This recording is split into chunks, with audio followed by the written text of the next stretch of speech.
السلام عليكم ورحمة الله وبركاته. مش دايما الحياة بتكون قاسية والظروف هي اللي جاية عليك، مش يمكن انت اللي جاي على نفسك. وبرضه مش دايما بيكون حظك وحش وملكش في الطيب نصيب زي ما بتقول دايما. بمجرد انك تفوق من حاجة حلوة او يتاخد منك حاجة حلوة كانت في ايدك وتروح لحد تاني، مش يمكن انت ما كنتش تستاهل الحاجة دي ولا قدرت قيمتها صح. راجع نفسك كده قبل ما تقول ان الحياة مش عادلة. مش يمكن انت اللي تكون عدو نفسك الوحيد. وطبعا يا حبايب قلبي انتوا وحشتوني جدا جدا جدا من القصة اللي فاتت، وجايه لكم النهارده بقصة جديدة بقلم الكاتبة المبدعة أميرة عبد الله. يلا بينا بقى. ما تنسوش بقى تعملوا لايك للفيديو واشتراك في القناة، تفعيل زر الجرس لكلمة الكل عشان يوصلكم اشعار بكل جديد. ويلا بينا بقى بسرعة نسمي الله ونصلي على النبي وندخل نشوف قصتنا النهارده بتقول ايه. في الجامعة، فكانت كارما واقفة مع صاحبتها حور وهي بتقول لها: مالك مبوزة كده ليه على الصبح ومكلضمة كده ليه؟ هو مفيش مرة ابدا تيجي الجامعة وانتي مبسوطة؟ والله هو ايه بقى اللي يبسط هنا؟ اسكت الله يرضى عليكي. هو عشان انتي يعني جاية نايمة كويس ومصحصحة كده هتتسلى عليا؟ شوف لنا بقى يا ستي اول محاضرة هتكون في مدرج كام. نفسي مرة تبصي في الجدول وانتي نازلة ولو مرة واحدة وتعرفي اماكن المحاضرات. بس عموما يا ستي احنا في مدرج 12، يلا بينا. وهما ماشيين في طريقهم للمدرج قالت كارما: بس انتي مالك عينك منفخة كده ليه؟ هو انتي ما نمتش كويس؟ ما نمتش كويس؟ ده انا ما نمتش اصلا ومطبقة من امبارح. وطبعا نزلتي من غير فطار كالعادة يعني. هو انتي يا بنتي امتى هتهتمي بنفسك بقى؟ عموما مش وقته. خد السندوتش ده لحسن توعي من طولك وانتي اصلا عندك انيميا وحالتك منيلة. وحورو هي بتاخد منها السندوتش: والله يا بنتي يا كارما انا مش عارفه من غيرك كنت عملت ايه. بحس كده انك امي مش بس صاحبتي. طيب يلا يا اختي يلا ادخلي على المدرج عشان لو الدكتور دخل قبلنا مش هيرضى يخلينا نحضر المحاضره دي. يا اختي ان شاء الله عنه ما دخلنا، هو هيدخلنا الجنه يا خي؟ هو انت فكرك يعني ان حد من الدكاتره دي بيفهم حاجه اصلا؟ دول يا بنتي بيعملوا على قفانا قد كده ويرجوا يرصوا كلمتين في المحاضره وخلصت خلصناها. وفجأة جه الدكتور من وراها وسمعها وهي بتتكلم وقال لها بكل غضب: وانت بقى اسمك ايه؟ وراح فاتح الدفتر بتاعه ومسك القلم. وحور اتوترت جدا وقالت: انا اسفة جدا يا دكتور، والله ما كنتش اقصد. انا مش قصدي على حضرتك انت خالص والله. قال لها الدكتور بحزم: اسمك رباعي حالا من غير كلام كتير، وانت محرومة من اعمال السنة وكلمة كمان وعشايلك المادة. حور قالت له اسمها وهي متضايقة جدا ودخلت المحاضرة وكان هين عليها انها تعيط. وكارما قالت لها: ما تزعليش نفسك يا حور، ذاكري انت بس كويس وحلي في مادته حلو وانت هتنجحي ان شاء الله ومش مهم اعمال السنة. يا ستي ده انا بنجح بالعافية اصلا، انا ايه اللي يضمني ان ادخل احله في الورقة ينجحني؟ هي كانت ناقصة غتاتته على الصبح.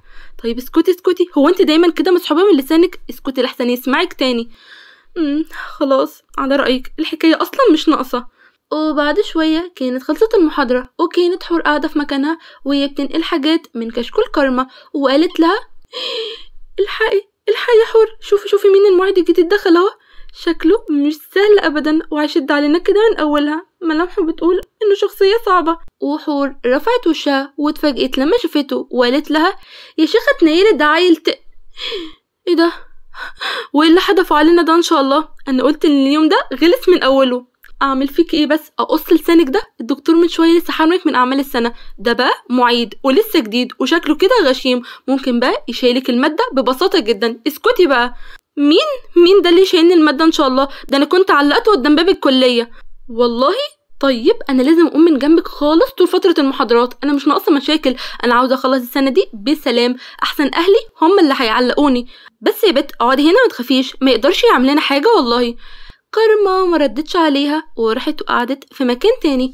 اما حور فطنشت المعيد خالص وقعدت طول المحاضرة وهي ماسكة الموبايل ولا في دماغها ابدا، لحد لما جه ووقف قدامها وخبط بايده وقال لها: هو انا كنت بقولي دلوقتي يا انسة؟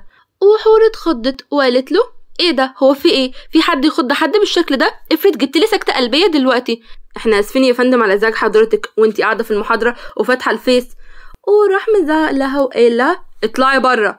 وقفت حور وهي حاطه ايديها في وسطها وقالت له: والله بقى كده؟ انا قلتلك اطلعي بره، وتاني مره تتكلمي بادب وتقعدي في المحاضره وانت منتبهه زي زمايلك. خدت حور كتابها وطلعت لبره، وكمان قررت انها ترجع على البيت وتنام وما كملتش محاضرات باقي اليوم. واخر اليوم لما حور صحيت من النوم دخلت عليها امها الاوضه وقالت لها اجهز لك الاكل يا حور يا حبيبتي، انا عملت لك النهارده مكرونه بشاميل اللي بتحبيها. لا يا ماما مش عاوزه اكل، متضايقه وماليش نفس. ليه كده يا روحي؟ لا عاش ولا كان اللي يسد نفسك، قولي لي بس مين مزعلك وانا اقطم لك رقبته. الزفت اللي اسمه نادر ده يا ماما، الزفت اللي اسمه نادر ده يا ماما، تخيلي بقى معيد عندنا في الكليه، معرفش الهلف ده بقى معيد ازاي. لا وايه، دخل من اول يوم وفارد عضلاته وهزقني وزعلي قدام زمايلي وطردني كمان. نعم، ازاي يستجرى ويعمل معاكي كده؟ ازاي يسمح لنفسه انه يكلمك اصلا؟ معرفش بقى يا ماما، شكله كده عاوز يعمل نمر على قفايا قدام الدفعه عشان يوريهم انه جامد وكده، بس والله انا ما اسكت له. اكيد طبعا ام 44 دي هي اللي مسلطاه. انا هكلم ابوكي وهطين عيشته، ليتهم مش فايته النهارده. ايوه كده يا ماما، جدع عشان يتعلم الادب هو وامه وبابا كمان بالمره، عشان شكله كده معرفش يربيه. وراحت ام حور واتصلت على طليقها ابو حور، واول ما رد قالت له ازاي يا فندي انت تزعلوا بنتي وترجعوها لي من الكليه معيطه؟ انا مش هسكت على قله الادب والمهزله دي. اهدي يا فوقيه وبطلي زعبيب امشير بتاعتك دي، وفهميني بالظبط ايه اللي حصل. هو حد شاف بنتك اصلا عشان يزعلها؟ بنتي؟ اللي يسمعك يا اخويا وانت بتقول كده يقول انها مش بنتك انت كمان. اسره البتاع اللي اسمه نادر ده شكلك كده معرفتش انك تربيه. يا ريت بقى تبلغ سهير العقربه مراتك خطفت الرجاله انها تعرفوا مين فوقيه، واللي يقرب لبنتي ممكن اعمل فيه ايه. نادر عمل ايه نادر؟ شوف يا اخويا بقى شغل الاستعباط. قال ايه يعني؟ مش انتوا اللي مسلطينه يهزق بنتي ويزعلها قدام زمايلها؟ لا طبعا مفيش الكلام اللي انت بتقوليه ده، واصلا احنا ما نعرفش انها عند نادر في الكليه. عموما انا هكلمه وافهم منه ايه اللي حصل. هو انا يا اخويا لسه هستنى لما تكلمه وتفهم منه؟ هي كلمه ورد غطاها. نادر لو اتعرض لبنتي تاني انا هوديكم في داهيه وهطين عيشتك انت ومراتك. وراحت قفلت السكه في وشه وبصت فوقيه لبنتها وقالت لها قولي لي بقى ايه رايك؟ روقتهم لك اهو. وحور بانتصار شاطره يا ماما، الله عليكي كده وانتي كايداهم يا ست الكل. يلا بقى اغرفي لي من المكرونه البشاميل، اصلا انا نفسي اتفتحت على الاخر. اما في بيت رمضان ودخلت سهير على اوضه نادر وهو قاعد قدام اللابتوب وبيجهز لمحاضراته. راحت قايله له مالك يا نادر ومال حور؟ هو احنا ناقصينهم يا ابني؟ دي بنت قليله الادب يا ماما ومش بتحترم حد، وانا لو كنت سبتها بالمنظر المستهتر بتاع النهارده ده كان كل الدفعه تستهتر بيا. ازاي يعني تقعد فاتحه نت وحاطه الموبايل كده قدام عينيها في المحاضره، ولما اسالها كنت بقول ايه ترد عليا بكل قله ادب. طيب يا ابني عشان خاطري تجنبها خالص واعمل نفسك مش شايفها، احنا مش ناقصين حوارات ومشاكل مع فوقيه. لو سمحت يا ماما ده شغلي وانا ادرى بيه، والبنت دي لازم اوقفها عند حدها في محاضراتي، ولو غلطت تاني تاخد على دماغها. وفي الوقت ده دخل رمضان على كلامهم وقال له انا سمعت كل حاجه وكل اللي انت قلته يا نادر. وفي الوقت ده وقف نادر وقال له بابا انا ما اقصدش ان انا ازعلك يا بابا، ما اعرفش ان حضرتك سامعني. لا ابدا يا ابني، انا مش متضايق من اللي انت قلته، انا واثق فيك وعارف ان كلامك صح، عشان فوقيه مش بتاعه تربيه واكيد سايب البنت ومش معلمها الانضباط. وعموما حور اختك وانت ادرى مصلحتها، شد عليها زي ما انت عاوز. طيب وفوقيه يا رمضان انت ما شفتش كانت بتتكلم معاك في التليفون دلوقتي ازاي؟ هتقول ان احنا مسلطين نادر على بنتها فعلا. سيبك منها، هي ما تقدرش ان هي تعمل حاجه، هي بتاعه صوت عالي وطولة لسان وخلاص. اما نادر فهو بيعمل شغله مش اكتر، شوف الصح فين يا ابني واعمله، ومحدش فينا هيتدخل في شغلك. وتاني يوم في الكليه فكانت حور قاعده وبتشرب قهوه وشافتها صاحبتها كارما وقالت لها صباح الخير يا ست حور، يا جلابة المشاكل انتي، ايه يا بنت طولة اللسان اللي كنت فيها امبارح دي؟ مش هتعقلي بقى؟ الله يسترك يا كارما، اطلع من دماغي احسن الصداع هيموتني من قله النوم. عارفه يا حور اللي يشوفك كده وانت جايه الكليه مطبقه يقول البت طولة الليل مقطعه نفسها من المذاكره. يا بنت ارحمي نفسك شويه، السهر ده هيتعبك. مالكيش فيه، على قلبي زي العسل. المهم خلينا في المهم، كتبت المحاضره امبارح ورا اللي اسمه نادر ده؟ قصدك دكتور نادر؟ كتبتها، خدي صوريها من الكشكول اهو. والله خلاص بقى اسمه دكتور نادر ابن السهير بقى دكتور، وكمان عارفه اسم امه؟ انت تعرفيه منين يا بنت الايه انتي؟ معرفة الندامة يا اختي، ما علينا اهو اعرفه خلاص. لا بجد احكيلي تعرفيه منين؟ اوعي يكون ده اخوكي اللي من باباكي؟ صح انتي فعلا كنت قايلالي ان باباكي متجوز واحده تانية ومعاهم ولد؟ بجد يا بختك بيه، ونعم الاخ شكله شاطر قوي ومحترم وابن ناس كده، لو ايه شيك. نعم حيلك انت بتتكلمي عن مين بالظبط؟ ده معفن هو وامه. اسكتي بقى واقفلي السيره الهباب دي على الصبح. وفي مرة كانوا قاعدين في المحاضرة ونادر كان بيشرح، وحور طبعا كانت معتمدة انها تغيظه وما تركزش معاه عشان تستفزه وتشوفه هيتكلم معاها زي المرة اللي فاتت ولا لأ. وفعلا حصل زي ما توقعت، ونادر معلقش خالص على تصرفها ولا سألها هي بتعمل ايه. وطبعا حور افتكرت ان تهديد امها نجح، لكنها فاهمة غلط خالص. بعد المحاضرة خرج الكل من المدرج، لكن حور وهي جاية تخرج نادر نادى عليها وقال لها تعالي هنا يا حور، عاوزك في كلمتين. ايه؟ خفت تهزاني قدام زمايلي فقلت تهزاني بعد ما يمشوا؟ والله لو شخطت فيا ولا عليت صوتك عليا لاقول لماما. طب ما تقولي لها، هو انا اخاف مثلا؟ هو انت عاوز ايه بالظبط وموقفني كده ليه؟ احنا مفيش ما بينا كلام. وليه ما يكونش ما بينا كلام؟ هو انا عدوك؟ ممكن اعرف انت ليه بتقعدي فاتحه كده الموبايل في المحاضره؟ يا ترى انت متابعه حاجه مهمه او كده وخايفه تفوتك اثناء المحاضره؟ لا، مش بتابع اي حاجه مهمه، لكن انا مش مبسوطه بالمحاضره ولا مهتمه بالشرح اللي بتشرحه. ويا ترى ده بقى في محاضرتي انا وبس ولا في كل المحاضرات؟ برغم ان مالكش فيه يعني وما يخصكش، بس ده في كل المحاضرات، ومن الاخر كده انا بحضر اصلا عشان اعمال السنه وبس. طيب وليه كده؟ هو طلبك للعلم ده مش فريضه ربنا سبحانه وتعالى فرضها علينا؟ وليه ما تعملهاش باتقان وحب؟ هو انت عاوز مني ايه بالظبط؟ انا محبش جو الحكم والمواعظ ده. انا مش بديكي لحكم ولا مواعظ، انا بس جايلك من المستقبل وبقولك انك لسه في سنه اولى ولسه في اول ترم كمان، يعني قدامك فرصه كبيره تطلعي فيها من الاوائل وكمان تبقي معيده في الجامعه. ولا انتي مش حابه يكون ليكي شأن كبير في المستقبل؟ انا عادي يعني بديكي مثال يحفزك لحب الدراسه، لكن ممكن يكون طموحك اعلى من كده بكتير. وسرحت حور دقيقه في كلامه، وبعد كده فايت من شرودها وقالت معيده ايه يا عم انت؟ هو انت فاكرني عند واسطه زيك ولا ايه؟ والله انا ما عندي واسطه غير ربنا سبحانه وتعالى، انا بقيت معيد هنا بمجهودي وكمان بذاكر وبعمل دبلومات عشان اترقى في شغلي. اجتهدي يا حور واعملي اللي عليكي في دراستك، عشان تضييعك للوقت ده مش هيجي من وراه غير الندم، صدقيني. خلصت كلامك؟ عن اذنك بقى عشان انا مش فاضيه، وبعد كده ما تضيعش في وقتي ولا تقف تتكلم معايا مره تانية. انا اصلا واحده بخاف على سمعتي، وكمان مش عاوزه حد يعرف ان اعرفك اصلا. ورجعت حور على بيتها وهي بتفكر في كلام نادر، وقالت لها فوقية مالك يا بنت يا حور، سرحانة كده ليه يا بنت؟ اوعى يكون حد زعلك ولا الزفت اللي اسمه نادر ده تعرض لك مرة تانية. ماما، هي طنط سهير فعلا مش كويسة ولا حضرتك بتكرهيها عشان هي مرات بابا وبس؟ وش معنى يعني السؤال ده؟ وليه تسأليه في الوقت ده بالذات؟ اصل بصراحة يعني يا ماما اتكلمت مع نادر النهاردة وحسيت من كلامه انه شخص كويس وكمان شاطر وعارف ربنا، على عكس الكلام اللي قلتهولي عنه هو ومامته. ده قعد ينصحني في حاجات كتير قوي ما خدتش بالي منها خالص قبل كده. حاجات ايه يا بت؟ اوعى يكون عصاكي عليا ولا يكون اقنعك انك تروحي تعيشي معاهم وتسيبيني. لا والله خالص يا ماما، ما جابش سيرة اي حد نهائي، ولا انتي ولا بابا ولا اي حد. ده قعد ينصحني اني اذاكر وابقى معيدة زيه في الجامعة. انت عارفه يا بنتي يا حور، لو فعلا بقيتي معيده زيه كده وخليتيني افرس امه زي ما هي فرساني، والله لا اجيب لك كل اللي نفسك فيه. يوه، برضو هتسيبي الموضوع الاساسي وتمسكي في امه؟ انا داخله اوضتي يا ماما. وبعد شهر كان نادر قاعد في اوضته على اللابتوب بتاعه، ودخلت سهير مامته وهي بتقوله تعالى يا نادر عشان تتغدى معانا. لكن نادر ما سمعهاش وكان مركز في اللابتوب اللي قدامه. ومامته قررت كلامها تاني وقالت له نادر انت سامعني؟ فاق نادر من سرحانه وقال لها ها حضرتك هنا يا ماما؟ واقفه من امتى؟ لا ده الموضوع كبير قوي. مالك يا حبيبي؟ بقيت سرحان كده ليه على طول؟ ها لا ابدا مفيش، انا بس كنت مركز شويه في حاجه كده بقراها. حاجه كده بتقراها.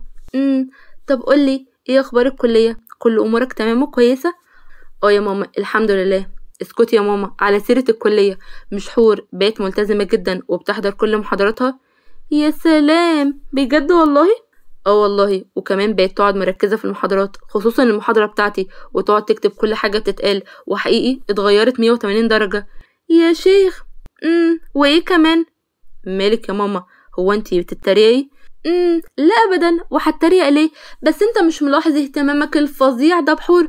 نفس الكلام اللي قلته ده بقالك كام يوم بتقوله. هي ايه الحكايه بالظبط؟ هي البت دي لحست لك مخك ولا ايه؟ لا طبعا يا ماما، اللي انت بتقوليه ده انا بس بحكيلك انها اتغيرت كتير عن الاول، يعني عشان لو حابه تقولي لبابا وتفرحيه.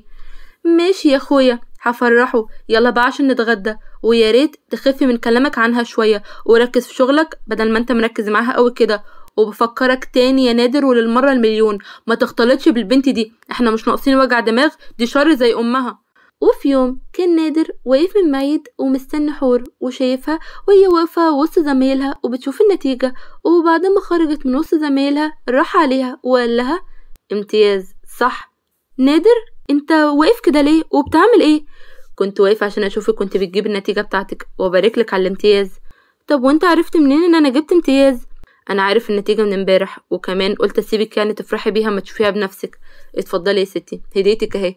مش عارفة بجد والله اقولك ايه، اصلا الفضل كله يرجع لك بعد ربنا، الكلام اللي قلتهولي ما طلعش ابدا من دماغي وحطيته بداية لطريق قدامي. ما تقوليش كده، انت شاطرة ومجتهدة بس ما كنتش عارفة قيمة نفسك. طيب هسيبك بقى عشان الحق افرح ماما. طيب مش ممكن اعزمك على حاجة تشربيها بمناسبة النجاح يعني؟ لا لا لا ملوش لزوم والله، كفاية الهدية، يلا بقى السلام وشكرا تاني. ومشيت حور من قدام نادر وهو واقف وباصص عليها ومبتسم، وقال في نفسه خطفتي قلبي ازاي بس وامتى؟ اما كارما فنادت على حور وهي خارجة من بوابة الجامعة وقالت لها حور يا حور، هو ايه يا بنتي طلعت تجري كده ليه؟ ما تصبري شوية نمشي مع بعض، عاوزة اتكلم معاكي. معلش يا كارما والله اصل مستعجلة لازم امشي دلوقتي، بس يعني لو حاجة مهمة قوي كده قوليها. بصراحة يعني كنت عاوزة اسألك على دكتور نادر، هو خاطب يعني او في حد في حياته؟ اوعى بقى، هي السنارة غمزت ولا ايه يا ست كارما؟ حور بلاش الطريقة دي، انت عارفة اني بتحرج، انا لسه يعني مفيش مشاعر جوايا واضحة، بس عاوزة اطمن قبل ما قلبي يتعلق بيه لحسن يكون في دماغه واحدة معينة يعني. بصراحة يعني يا كارما مش عارفة، بس عادي يعني ما تروحوا تسأليه، بس اعتقد يعني ان مفيش حد في حياته. يا بنتي هو انتوا مش اخوات؟ ازاي ما تعرفيش عنه حاجة للدرجة دي؟ يا ست احنا اخوات بس قدام الناس، لكن مش اخوات يعني، هو بابا متجوز مامته، يعني هو ابن مرات بابا، فطبيعي يعني مش قريبين لبعض للدرجة، ولا اعرف عنه اي حاجة ولا عن حياته الشخصية. ويلا بقى السلام عشان مستعجلة قوي. ومشيت حور عشان تلحق ميعادها اللي بترتب له من اسبوعين. وبعد شوية كانت حور في كافيه وراحت ناحية الترابيزة اللي الفيو بتاعها على البحر، وكان قاعد وفارد ظهره ولابس نضارته الشمسية وباصص ناحية البحر في شموخه الكبرياء ولا كأنه ابن بارم ديله يعني. نكمل. قعدت حور قدامه وهي بتقوله معلش والله على ما جبت النتيجة وكده، وكمان البت كارما عطلتني. قلع نضارته الشمسية وحطها قدامه وقال لها لا ابدا ولا يهمك. طب ايه مش هتسألني عملتي ايه في النتيجة؟ هو انت دايما متسرعة كده ليه؟ انا كنت لسه هسألك اهو، هي طمنيني عملت ايه؟ جبت امتياز، ايه رأيك بقى في شطارتي؟ برافو عليكي ممتازة يا حور، يلا بقى نطلب حاجة نشربها. بس انت شكلك مش فرحان. وقبل بقى ما تزعلي وتعملي بوز البطة بتاعك، شوف انا جبتلك هدية قد ايه، مش عشان بس الامتياز لكن عشان انت فعلا تعبت في المذاكرة طول الترم. وطلع هدية من تحت الترابيزة وكان بوكس كبير جدا وحطه قدامها، وأول ما شافته انبهرت من جماله. هو انت دايما كده بتعرف ازاي تخطف قلبي وتلحقني قبل ما ازعل؟ طيب يلا اطلب لنا بقى حاجة نشربها سوا. وبعد وقت رجعت حور للبيت وفرحت امها بنجاحها وفهمتها ان بوكس الهدايا ده وكمان هدية نادر انهم من صحابها علشان بيحتفلوا بيها انها جابت امتياز. ودخلت حور اوضتها عشان تتفرج على هدية فهد وهي دايبة في رومانسيته واهتمامه بكل التفاصيل، وانه دايما بيبقى عارف عنها كل حاجة وعارف ازاي يساعدها ويفرحها. وفي الوقت ده كان نادر قاعد مع مامته وبيقول لها هي يا ماما فكرتي في اللي قلتلك عليه؟ يعني انت ما بين كل البنات اللي في الدنيا ما تعجبكش ولا واحدة غير بنت فوقية يا نادر على اخر الزمن يعني؟ والله يا ماما حور بقت واحدة تانية خالص، هي اصلا من جواها انسانة كويسة بس كانت محتاجة اللي يوجهها صح. مهما تحاول تقنعني مش هقتنع عشان البنت بتبقى نسخة من امها، وانت والبنت دي مش زي بعض ابدا، ده غير ان انا لا هوافق ولا امها هتوافق. يبقى ريح نفسك بقى وشوف لك واحدة تانية بنت حلال وتليق بيك، وانا من بكرة الصبح هروح واخطب لك. بس انا يا ماما عاوز حور، انا حبيتها واتعلقت بيها غصب عني. ويا ترى بقى هي كمان بتحبك ولا معيشك في الوهم عشان تستغلك في الكلية؟ لا والله يا ماما هي ما حاولتش ابدا انها تستغلني في اي حاجه، وكانت معتمده على نفسها بشكل كلي. وبالنسبه بقى لموضوع هي بتحبني، فانا بقى حاسس ان هي مشدوده ليا زي ما انا مشدود ليها بالظبط. عموما بقى انا عندي كلامي، انسى يا نادر. وزعل نادر جدا من رفض مامته بالشكل القاطع ده، لكن انه عنده امل ان مسير مامته هتوافق، وقرر انه مش هيبطل محاولات ابدا لحد لما تقتنع. ومع بداية الترم التاني كانت حور قاعدة هي وكارما ومنتظرين دكتور نادر يجي علشان ميعاد المحاضرة. وبعدين ده معظم زمايلنا مشوا، كل شوية حد يجي يقوم ويمشي تاني، هو دكتور نادر مش جاي ولا ايه؟ مش عارفة، ده أول مرة يعملها ويغيب. تفتكري ممكن يكون جراله حاجة؟ بعد الشر، يا رب يكون كويس مفيهوش أي حاجة وحشة. طيب ما تتصلي بيه كده وتطمني عليه. مش معايا رقمه. أنا معايا، خدي كلميه عشان هتحرج إن أنا أتصل بيه. يا سلام، وانتي بقى جبتي رقمه منين إن شاء الله؟ عادي يعني يا حور، كنت واخداه منه قبل كده وكذا مرة، يعني كلمته على الواتس عشان أسأله على كام حاجة. المهم خلينا دلوقتي نتصل عشان نطمن عليه. وفعلا اتصلت حور على نادر، وكانت الصدمة لما ابوها هو اللي رد عليها وقال لهم ان نادر في المستشفى علشان عمل حادثة. وفجأة وبدون اي مقدمات طلعت حور تجري زي المجنونة وهي بتعيط، وكانت كارما معاها. وبعد وقت وصلوا للمستشفى، وكانت حور في حالة غير مفهومة. اللي يشوفها وهي ملهوفة وخايفة عليه كده يقول انها حبيبته وانها بتموت فيه كمان بقالها سنين. وده أثار غضب سهير أم نادر جدا وكمان كارما. وبعد مرور وقت في المستشفى فكانت حور هي وكارما خلاص ماشيين، ووقفت كارما مع حور قدام المستشفى وقالت لها: حور، هو انتي بتحبي دكتور نادر؟ أنا أحب نادر؟ لا طبعا، مستحيل، ايه التخاريف اللي بتقوليها دي؟ لا، دي مش تخاريف، انت كنت قلقانة عليه جامد، وشكلك ابدا ما يدلش ان ده بسبب صلة القرابة اللي ما بينكم وبس. طب انت لو بتحبيه ليه خبيتي عليا لما سألتك قبل كده؟ ليه سبتيني اتعلق بيه طالما عينك عليه؟ ايه ده، انت برضو مصممة يا كارما؟ انت فعلا غريبة قوي، قلتلك مش بحبه ولا نيلة. خلاص يا حور، خلاص صدقتك. انا قلت برضو يعني ازاي تحبي دكتور نادر وانت بينك وبين فهد قصة حب ومتفقين على الجواز؟ ده غير طبعا كل التفاصيل والرومانسيات والسهر ما بينكم على الموبايلات لحد الصبح والخروج والهدايا. اكيد يعني مش بالساهل هتنسيه، صح؟ صح. وحور بمشاعر متلخبطة وعيون شاردة: صح، عندك حق، مش بالسهل فعلا ان انا انساه. يلا بقى عشان ما نتأخرش على البيت. ورجعت حور لبيتها وهي مش فاهمة ايه اللي بيحصل، وازاي يعني هي متعلقة بنادر للدرجة دي وكانت هتموت علشانه. وقعدت تفكر ازاي تروح للمستشفى تاني. دي كان هاين عليها ان هي تبات قدام المستشفى. وبعدين قالت لنفسها: جرى ايه حور؟ هو انتي هتخيبي ولا ايه؟ نسيتي فهد حبيبك؟ لو كمان بتحبي مين؟ نادر، ابن ضرة ماما وحبيب صاحبتك. فوقي يا حور، فوقي قبل ما تخسري الكل. وكارما بتحب نادر وما ينفعش تعملي معاها كده. وقررت حور انها تحسم الموضوع ده عشان تجبر نفسها ان هي ما تفكرش في نادر تاني. وراحت متصلة بفهد وقالت له: فهد، احنا لازم نتخطب، تعالى بكرة واطلبني من ماما. ايه ده، ايه الكروته دي؟ مستعجلة كده ليه؟ ما تهدي شوية، هي الدنيا هتطير؟ وهنصبر ليه اكتر من كده؟ احنا عارفين بعض كويس بقالنا سنتين ومفيش اي حاجة ما نعرفهاش عن بعض، وانت جاهز وعندك شغل ومصدر دخل، هنحتاج ايه تاني؟ بس انا مش مستعد لخطوة الخطوبة دي دلوقتي خالص حقيقي يعني. وحور وهي بتحاول انها تنقذ الموقف عشان تلحق مشاعرها اللي هربت ناحية نادر: من فضلك يا فهد، من فضلك عشان خاطري، لو عندك مبرر قوي للتأجيل قوله، لو ما عندكش فيبقى فعلا ملوش لزوم التأجيل.